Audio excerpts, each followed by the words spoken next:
this chilling cry, another celebrated case for the French secret police is opened. The gendarme who comes running up to the house finds a young woman lying dead on her face in a flat on the second floor. Kneeling beside her is a young man staring dazedly at a blood-stained stiletto he is holding in his hand. To the questioning of the gendarme, the young man denies having stabbed his sweetheart and declares she must have killed herself. But the wound shows suicide to be impossible. So Jacques Tremaine is on trial for the murder of Nanette Lefebvre. But neither the prosecution nor the defense have been able to explain who cried just after the stroke of one that fatal morning.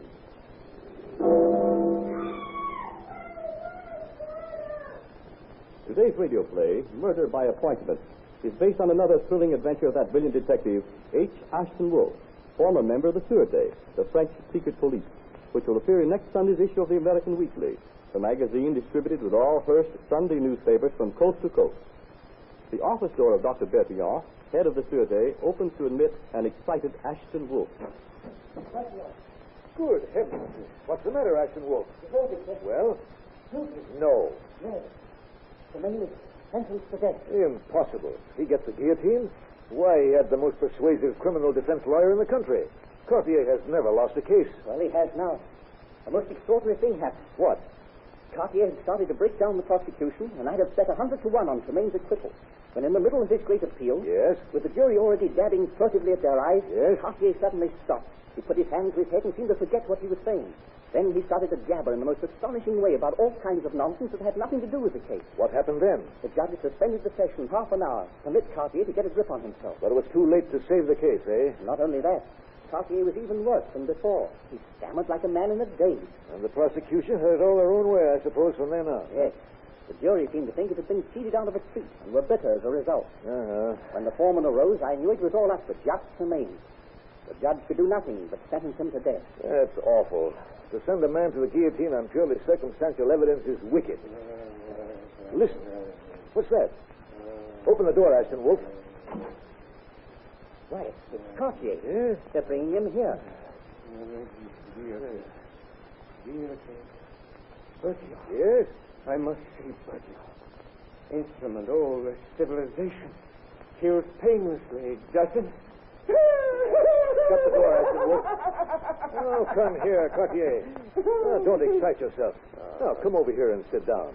That's it. Let me think. Yes? My head. My head. It throbs. It's pounded. Head. Tremaine's head. Guilty. Why should they cut off poor Jacques' head? He'll die anyway someday. Take it easy, Cartier. Bertillon. Yes? This is Bertillon. Did you want to see me? Yes. Well? Tremaine is going to die because I failed him. That's what I came to tell you. Listen. Yes? I failed him because... Well? Because... I failed him because... Oh, I can't think. My brain's on fire. And frozen at the same time. Yes? Oh, there it goes again. Now, take it easy, Cartier. Wait. Wait. I failed him. Let me keep tight hold of that. Yes, Cartier?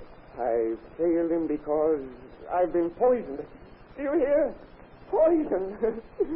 Poisoned. What do you think, Bertillon? Is he raving or telling the truth? I'm not sure. The devils who murdered that poor girl poisoned me to make sure Jacques would go to the guillotine. By Jove. It sounds likely enough, Bertillon. Help me stretch him out on the couch. Now, you take his feet. There we are. You know, I remember there was a case of a defense lawyer being poisoned to death in the middle of a trial in Italy. Yes? The client was convicted. Now, maybe that's just what happened to Cartier, without the fatal result. You may be right, Ashton Wolfe. After I've summoned Dr. Tillou to attend Cartier here, I'm going to start looking up all the women friends of Jacques Tremaine. It may be old, but it's always true.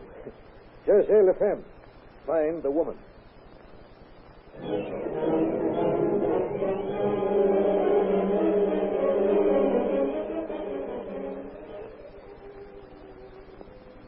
You think we'll find her here, Bertillon? Well, this cafe is the place she used to hang out in the company of the affectionate Tini. Oh, there he is over in that corner. If we keep our eyes on him, we may find Yvette Marché. When he leaves, so shall we. Righto. But tell me, Bertillon. Yes? Why didn't Tremaine tell the police or his lawyer the name of the girl he had the rendezvous with at that time of the murder? It might have saved him. Oh, the romantic fool was trying to be gallant and save a woman's name. It's as plain as your wax mustache. This girl we're looking for, Yvette Mercier, was used as a decoy. What makes you think so? Tremaine admits he had a dinner engagement in his flat with her, and then she phoned she couldn't come. Yes? But she asked him to meet her at 10 o'clock. From 10 until 1:15, they walked and talked. Pardon, monsieur. Do you wish something more? Huh? Oh, no, thanks, Garçon. Now, where was I? You had Tremaine and Yvette walking and talking. You make me sound like a puppeteer. Well, to continue. Now, Tremaine insists that he had hardly entered his flat when he heard screams in the front room. He dashed in, but it was empty. He started to look out of the window when he heard the screams again, coming from behind him this time, and the thud of a body. That's right. He wheeled around, ran back to find his fiancée lying on the carpet, dead, with a stiletto lying beside her. As he picked it up, the gendarme arrived. Am I right? That's his story, all right, Bertillon. The inspector in charge of this case bungled terribly. I wish I had been called. I don't think Tremaine killed that girl. Oh, how do you figure that? The date with Yvette, if we can prove it true, establishes an alibi. Mm-hmm. Secondly, from the examination I made of the stiletto, Tremaine's hands are too large to have fitted into the handle. By Jove. No man would use a weapon he couldn't get a grip on. And thirdly, Yes?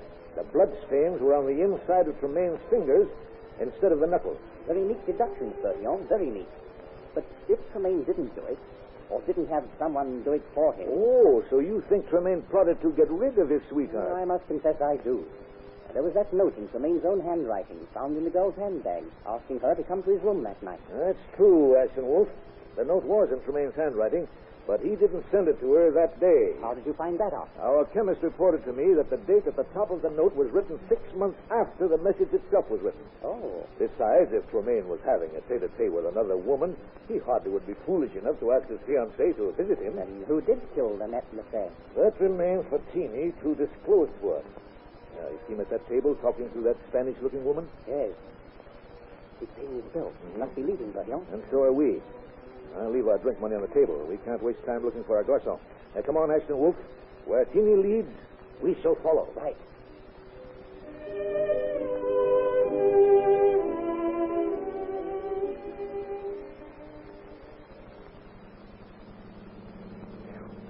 Judging from the aroma, we're nearing the slaughterhouses. We are. But why Teeny's heading this way, I'm sure I don't know. I thought he was starting the rounds of the dens, as he usually does. Watch out, Bertillon. Huh? He's going over to the curb and stopping. And that's what we'd better do. We'll switch off the lights and sit tight until we see what he's up to. He's getting out, turning down that alley. That leads to the canal. Now what? Come on, Ashton Wolf. This ought to prove interesting. Now, don't make a sound. I know a shorter way. Turn in here. Now, at the canal, there are warehouses lighting both sides. Look, here comes Teeny. Jump off that barge. Come on, Bertillon. Wait. You want to see where he's going? Let's scare him off. He's taken to a rowboat. Here's another one. Tied to the dock. On the left floor. Good. Get in.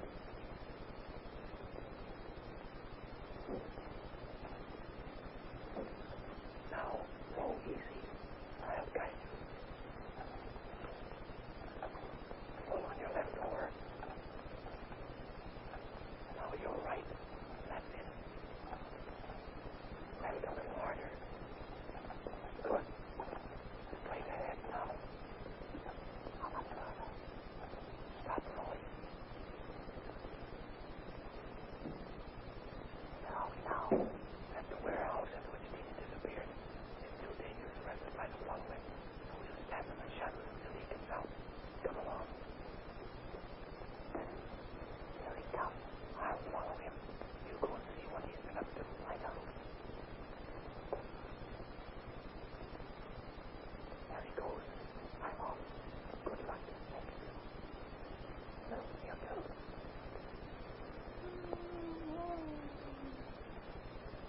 Hey, boy.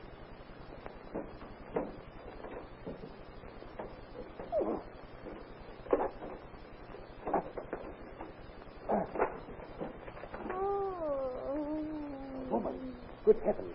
Here, take a sip of this. Oh, thanks. Thanks for Where's Timmy? You just passed me downstairs. Who are you? I'm... Here, take another step. Don't faint. Pull yourself together while I loosen your bonds. Who are you? I am Yvette Mercy. Yvette Mercy? How long have you been here? Oh, it's been years. But really, I suppose only a couple of weeks. Oh, mon Dieu, I thought I should die. How can I ever thank you for saving me? Who are you? My name is Ashton Wolf. I'm from the Sûreté. We've been looking for you. Thank heaven. Oh, that swine Timmy's been coming here every day to beat me with a strap. But why? Oh, Madame René, that she-devil, she paid me to take Jacques Tremaine away from his house for a few hours. Oh, he was a fool I posed for once or twice. Then they rushed me off to England. Then you don't know what happened to Tremaine? No. I got tired of staying in England and came back. As soon as I did, I was chloroformed and brought here. Seen his work. And I've been here ever since. They brought me food once in a while. They?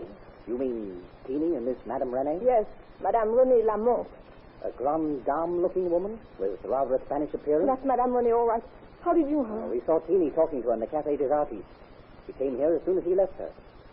Why did you agree to lure Jacques Tremaine away from his house? Oh, it was rotten of me, I suppose, after Jacques had been so good to me. But Madame René swore it was only to keep him out of trouble. And besides, I was terribly hard up. I needed the money. So you don't know what happened to Tremaine? Did I do him harm? A girl was murdered in his rooms while he was with you, and he has been... Arrested? Convicted. Oh. He is to die by the guillotine. No. You must not. He's innocent. I will tell all. Oh, you will tell all, eh? Really? Your lover has set you free, eh? I came here with food, but instead I will give you a taste of the knife, you... Stand back. You will interfere, will you? I shall kill you first. Then I attend to Yvette. You cut me off my guard this time. Look out, Miss Ashton, with his knife. Here's the dog. Mr. Kill him for me.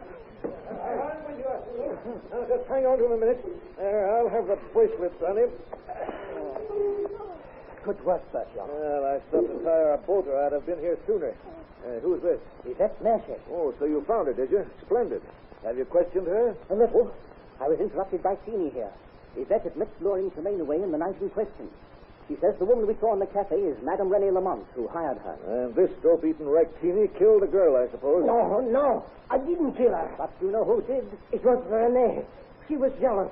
We got the letter in Tremaine's handwriting. We changed the date, and we met the girl in his flat. René killed her. We'll see what René says to that when we take her in for questioning. What happened after Nanette was killed? René waited for Tremaine to come home. Then she pushed the body from a closet. And just as the clock in the tower struck, René leaned out of a window and cried.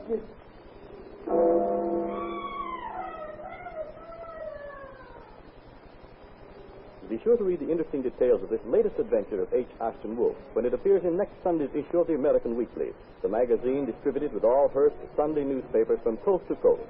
The story will be published under the title, New Secrets of the Sûreté, the French Detective Police. This is Wentworth announcing, and turning the microphone over to your own announcer.